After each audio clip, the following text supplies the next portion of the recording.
A história da educação brasileira, ela não começa junto com a história do Brasil. Isso porque a história da educação começa 49 anos após a chegada dos portugueses e não leva em conta que existiam sociedades indígenas antes da invasão portuguesa. É bom lembrar que o intuito do canal é, de certa forma, contar parte da história, contar e recontar também. Então, eu não concordo com o termo descobrimento. Por quê? Porque eu penso que o Brasil foi sim invadido pelos portugueses, até porque quando eles chegaram já haviam habitantes, e por sua vez foram equivocadamente chamados de índios, mas isso aí é assunto para outro vídeo. A gente vai dar uma passada, antes de chegar na educação jesuítica, a gente vai dar uma passada pela educação indígena, que é para a gente entender melhor como era que funcionava o processo de educação antes da chegada dos jesuítas aqui no Brasil. Agora eu vou chamar a vinheta e já vamos começar o vídeo.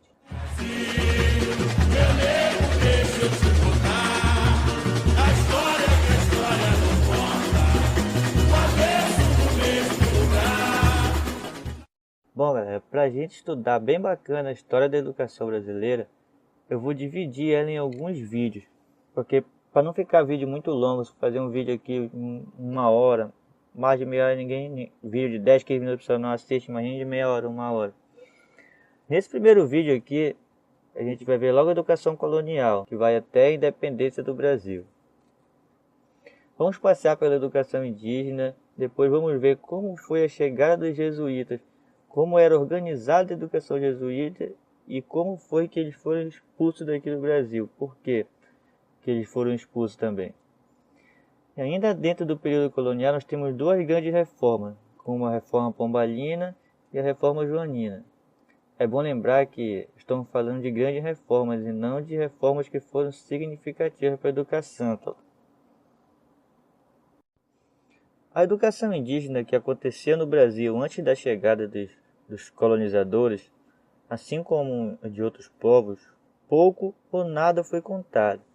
Talvez pelo fato da condição usada para se entrar na história seja a invenção da escrita, e os povos que não usavam um sistema formal de escrita tenham ficado de fora da história. Mas eu vou me aprofundar nessa parte de história e pré-história quando eu for falar da história da África, mas nos próximos vídeos aí que eu vou estar fazendo. Orlando Vilas Boas foi um indigenista brasileiro nascido em janeiro de 1914 e falecido em dezembro de 2002, que se dedicou a observar e proteger os índios brasileiros. Ganhou destaque por contratar, de forma amistosa, os índios que habitavam os lugares até então inexplorados. O indigenista relatou para um programa de televisão que certa vez ele estava observando uma mulher indígena que fazia um vaso, e quando ela acabava de fazer o vaso, o filho dela ia lá e quebrava. Ela então fazia outro vaso e ele ia lá e quebrava novamente. Você já deve estar pensando, esse moleque está merecendo pegar de uns tapas. Isso aí é normal, até porque a gente tem uma vida inteira de educação de caráter repressivo que não conseguimos mudar assim do dia para a noite, não. Voltando ao relato, depois do menino ter quebrado o 7º vaso, Orlando se aproximou e perguntou por que ela deixava ele quebrar o vaso que ela teve tanto trabalho para fazer. E ela simplesmente olhou para ele e respondeu: porque ele quer.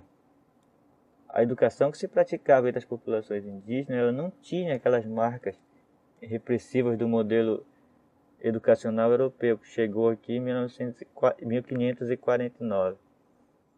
Em 1549 chega no Brasil o nosso primeiro governador-geral, Tomé de Souza, e junto com eles vieram os primeiros padres jesuítas com o objetivo de converter os índios e os escravos ao cristianismo. O primeiro professor de educação europeia foi o irmão Vicente Rodrigues, que na ocasião tinha apenas 21 anos, mas dedicou 50 anos de sua vida ao ensino da propagação da fé religiosa. Os jesuítas chegaram mostrando muito trabalho logo. Em apenas 17 dias, ele já tinha edificado a primeira escola no Brasil. E rápido eles foram se espalhando. De Salvador, a obra jesuítica se estendeu para o sul em 1570. 21 anos depois da chegada, que era composta por 5 escolas de instrução elementar e 3 colégios. O Ratio Studiorum era um documento que estabelecia tudo o que ia ser ensinado e como seria ensinado, como seria a organização e as regras dentro do colégio da ordem. Hoje nós não podemos dizer que existe um único método pré-definido de ensinar, que alcance todos os alunos. Até porque o professor precisa fazer um diagnóstico, né, antes de para que ele possa escolher qual metodologia ele vai usar, né, visando a melhor aprendizagem do seu aluno. Mas quando falamos do Ratio Studiorum, podemos dizer sim que ele foi um método pedagógico jesuítico, onde trazia tudo pré-definido o que seria realizado nas escolas da ordem. Mas a gente se pergunta, de onde surgiu essa pedagogia jesuítica? A pedagogia jesuítica ela é oriunda da contra-reforma da Igreja Católica. Existe também a pedagogia comeniana, que ela é oriunda da Reforma Protestante, ambas de cunho religioso, né? Mas eu vou trazer mais, eu estou trazendo só da educação jesuítica agora, só a pedagogia jesuítica, porque é que se encaixa na história do Brasil, foi a que veio aqui para o Brasil. Mas quando eu for trazer os assuntos de avaliação, eu vou fazer uma comparação entre essas duas e para a gente dar uma olhada na pedagogia comeniana. Apesar de que muita gente pensa que os jesuítas só ensinavam as primeiras letras para os índios, mas a gente não pode esquecer também que aqui tinha os filhos dos colonos que viviam aqui na colônia, né? E que careciam de uma educação, uma instrução melhor. E para atender essas necessidades, os jesuítas também ensinavam a educação secundária, até a educação superior, mas só que a educação superior era só para formação de sacerdote. Se a pessoa quisesse estudar direito ou medicina, ele tinha que ir para Portugal. Aqui eu trago uma ilustração dos cursos ministrados pelos jesuítas. O curso de educação elementar, com o ensino das primeiras letras, o ensino para o trabalho, é esse primeiro aí, para uma outra parte da sociedade, mais precisamente para os colonos que tinham seus negócios e podiam proporcionar uma educação para os seus filhos. Tinha educação secundária, com os cursos de letras e o curso de filosofia. E, como eu já falei, educação superior, tinha o curso de teologia, de ciências sagradas, que você podia cursar aqui. Essas aqui são as disciplinas de cada curso da educação secundária jesuítica. No curso de letras tinha disciplina de gramática, humanidades e retórica. No curso de filosofia tinha lógica e moral, metafísica e matemática, ciências físicas e naturais. Bom, se a gente olhar bem para essa organização aí da disciplina, parece um pouco com as 7 artes liberais da Idade Média, né? Que são divididas em trivium e quadrivium. Quem fez o curso de pedagogia deve lembrar desses dois nomes aí. E também está mais voltado para o que hoje a gente chama o trivium é mais voltado para o que hoje a gente chama de humanas, e o quadrivium que a gente chama de exatas. Só uma comparaçãozinha básica aí para dar uma contextualizada. Bom, eu poderia apenas falar agora que o Marquês de Pombal veio para o Brasil, expulsou os jesuítas e seguiu o vídeo e pronto. Mas eu quero que vocês atentem para o fato de educação sempre ser usado para atender os interesses da colônia e posteriormente do Estado, né? O primeiro ponto a se destacar é que nesse período a gente era colônia e sofreu influência direta do que acontecia em Portugal. Portugal nessa época estava passando por uma grave crise econômica. Sem contar que Lisboa tinha sofrido um terremoto, se não me engano, um evento natural lá e precisava se recuperar também dessa tragédia natural. Então, o interesse aí já deixa de ser a catequese e a educação vai servir para captar recursos para mandar para Portugal. É a partir daí que o Marquês de Pombal vem e implanta acaba com a educação jesuítica e implanta um novo sistema de educação, entre aspas, né? Com o objetivo de captar lucros para Portugal. Além da questão do lucro, tem outro ponto que causou a expulsão dos jesuítas, que foi a grande influência que eles estavam tendo aqui no território brasileiro.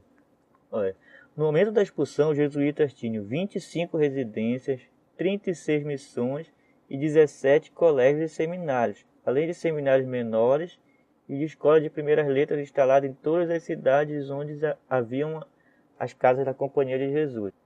Para Portugal foi melhor que eles fossem embora para que eles não perdessem a autonomia que eles tinham sobre a colônia, sendo que os jesuítas já estavam tendo que quase mais autonomia do que Portugal aqui. É importante ressaltar que a educação jesuítica foi um modelo que deu conta dos objetivos propostos para a época. Hoje, a gente critica muito a educação porque temos outros objetivos com a educação. Eu vou deixar no final desse vídeo aí, o vídeo onde eu falo dos objetivos da educação hoje, lá na Constituição de 1988. Mas voltando aqui para a educação jesuítica, ela atendeu aos requisitos da época. Ela se propôs a vir propagar a fé cristã e atendeu a todas as necessidades. Tinha o seu método de ensino, que para hoje não serve, mas para a época serviu muito bem. E era uma educação que era muito bem organizada. A primeira coisa que o Marquês de Pombal fez quando chegou no Brasil foi implantar as aulas régias, que eram aulas onde apenas as pessoas que podiam pagar tinham acesso ao ensino. Mas era um ensino tudo desarticulado. Cada aula tinha uma relação, não tinha relação nenhuma com a outra. Era uma verdadeira desorganização educacional. Muitos professores não tinham nem formação, porque ganhavam muito pouco também. Para tentar reverter um pouco dessa situação, foi criado um subsídio literário sobre a carne, o vinho, o vinagre e o aguardente. Mas muitos nem chegaram a pagar esses impostos, aí os professores continuavam a ficar sem receber por longos períodos. Ou seja, a educação nesse período ficou reduzida a nada. Outro momento importante para a educação foi quando o rei Dom João veio para o Brasil com a família real e toda a parte administrativa da coroa. Vamos contextualizar um pouco aqui. No início do século XIX, Napoleão estava virado no cavalo do Vingador lá na França. E ele queria impor um bloqueio continental na Inglaterra. Para evitar que os países fizessem comércio com a Inglaterra, Napoleão atacava. E foi isso que aconteceu com Portugal. E para fugir de Napoleão, a família real veio embora para o Brasil. Não era interesse do rei vir para cá e trazer toda a infraestrutura, ainda mais que essa vinda vai influenciar diretamente na próxima ruptura que a gente vai estudar no próximo vídeo. Mas eles vieram para cá e vieram fugidos do Napoleão. Para atender as necessidades da família real, foi instalado no Brasil biblioteca, museu e o mais importante, que é a imprensa. Alguns autores colocam que foi aí que de fato o Brasil foi descoberto, quando se trouxe a imprensa régia para cá. E a verdade é que, com a chegada da imprensa régia, as pessoas letradas da sociedade passaram a se reunir para discussões.